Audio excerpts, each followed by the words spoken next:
Hi, everyone, and welcome back to Percepta's Microsoft Project Desktop App Training Series.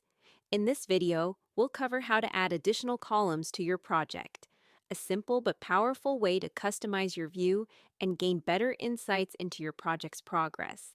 Adding extra columns helps you see key project details at a glance. It improves visibility, supports better decisions, clarifies task dependencies, boosts accountability, and makes it easier to filter, sort, and tailor views for different stakeholders. Let's walk through the steps. In the Gantt chart view, go to your task table. Scroll to the right and click plus Add Column. From the drop-down menu, choose the column you'd like to add. For example, Successors.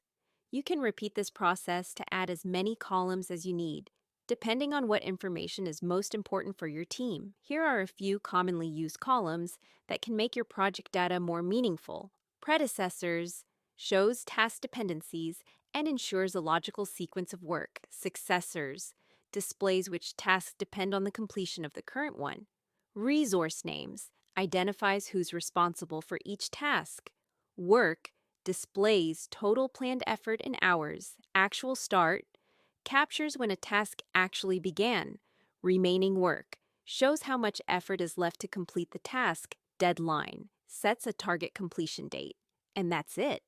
Adding additional columns in Microsoft Project helps you customize your view, enhance visibility, and make smarter decisions as a project manager.